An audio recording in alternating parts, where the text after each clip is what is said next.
Hello বন্ধুরা, তো রঙিলা কুকিংয়ে আপনাদের সবাইকে স্বাগত জানাই। তো এই ধরনের আমি একটা বরবটির বাটা নিয়ে এসেছি। তো খেতে খুবই ভালো, এক থালা ভাতের সাথে খেয়ে নিতে পারবেন খুব সুন্দরভাবে। তো চলুন দেখুন কিভাবে বরবটি বাটাটা বানিয়েছি আমি। তো এইখানে এইরকম সাইজের বরবটি নিয়ে নিয়েছি, কিছুগুলো কেটে নিয়েছি, পরিষ্কার জল দিয়ে ধুয়ে এইভাবে কেটে নিতে হবে। তো এইভাবে আমি কেটে নিয়েছি এখন। তো এই বরবটি বাটাটা আমি কেমন করে বানাচ্ছি চলুন দেখুন। তো এইখানে কড়াইয়ের মধ্যে আমি এখন 2 চামচের মতো তেল নিয়ে নিচ্ছি। তো সাদা তেল ব্যবহার করেছি আমি। তো এইভাবে কড়াইয়ের মধ্যে খুব ভালোভাবে মিক্স করে করে এখানে ধুয়ে রাখা বরবটিগুলো দিয়ে দিতে হবে কড়াইয়ের মধ্যে। তো কড়াইয়ের মধ্যে এখন দিয়ে দিলাম, খুব ভালোভাবে এখানে নেড়ে নিতে হবে একটু। তো অল্প অল্প করে নেড়ে নিচ্ছি এইখানে। তো এইখানে আমি দিয়ে দেবো এখন পরিমাণ মতো একটু অল্প সেদ্ধ হবার জন্য 1 কাপের মতো জল দিচ্ছি এখানে আমি।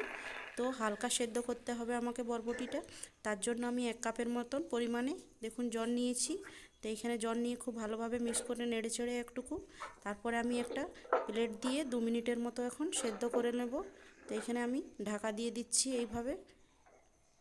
তো এইভাবে ঢাকা দিয়ে দিলাম। তো 2 মিনিট আমার এখানে হয়ে গেছে। তো খুব ভালোভাবে এখানে সেদ্ধ হয়ে গেছে, দেখুন দেখতেই পাচ্ছেন কি কতটা সুন্দর হয়েছে এখানে।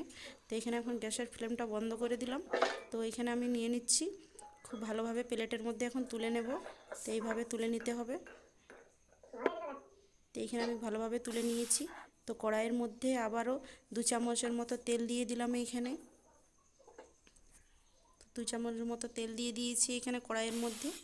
তো কিছুগুলো আমি এখন শুকনো লঙ্কা এইভাবে ভেজে নেব তেলের মধ্যে, হালকা আঁচের মধ্যে।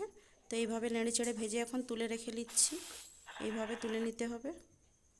তার সাথে আমি 10-12টা রসুন নিয়েছি, এভাবে ভেজে নিলাম। তো দুটো মিডিয়াম সাইজের পেঁয়াজ পাতলা পাতলা করে কেটে নিয়ে তেলের মধ্যে দিয়ে খুব ভালোভাবে একটু হালকা হালকা লাল লাল করে ভেজে নিতে হবে এখন। তো আমি এইভাবে ভেজে নিচ্ছি। তো এখন এইভাবে ভেজে পরে আমি একটা প্লেটের মধ্যে এখন তুলে নেব।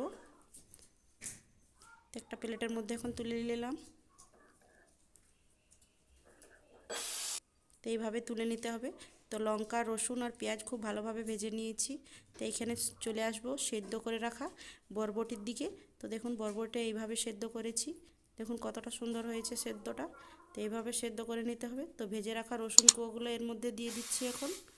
তার সাথে দিয়ে দিচ্ছি দুটো শুকনো লঙ্কা, বাকি শুকনো লঙ্কাগুলো আমি আলাদা করে রেখেছি। তার সাথে দিয়ে দিচ্ছি দুটো কাঁচা লঙ্কা, পেঁয়াজ ভাজা এর সাথে দিয়ে দিচ্ছি, আর অল্প পেঁয়াজ ভাজা আমি কিছু তুলে রেখেছি। তার সাথে পরিমাণ মতো এখন নুন দিয়ে দিচ্ছি, আর খুব ভালোভাবে হাত দিয়ে মিক্স করে নেব এখন। তো এখন আমি এটা শিলের মধ্যে দিয়ে আমি বেটে নেব। তো চলুন দেখাচ্ছি বেটে পরে। তো এই দেখুন বেটে নিয়েছি খুব ভালোভাবে আমি। তো এইখানে আবারও আমি কড়াইয়ের মধ্যে তেল দিয়ে দিয়েছি 2 চামচের মতো। তার সাথে দিয়ে দিলাম কালো জিরে 1 চামচের মতো। তার সাথে যে বেটে রাখা বরবটিটা এর মধ্যে দিয়ে দিতে হবে এখন। তো এখন আমি দিয়ে দিচ্ছি। তো এইভাবে দিয়ে 2 মিনিট ভালোভাবে নেড়ে চেড়ে যে আমি ভেজে রেখেছিলাম পেঁয়াজ কুচি অর্ধেকগুলো রেখেছিলাম ভেজে রাখা পেঁয়াজ কুচিগুলো এর মধ্যে দিয়ে দিতে হবে। তো এইভাবে বরবটি বাটাটা আমি রেডি করে নিয়েছি, উপর থেকে শুকনো লঙ্কা দিয়ে পরে আমি সাজিয়ে নিয়েছি। তো আমার রেসিপিটা আপনাদেরকে কেমন লাগলো অবশ্যই লাইক করবেন। তো টাটা।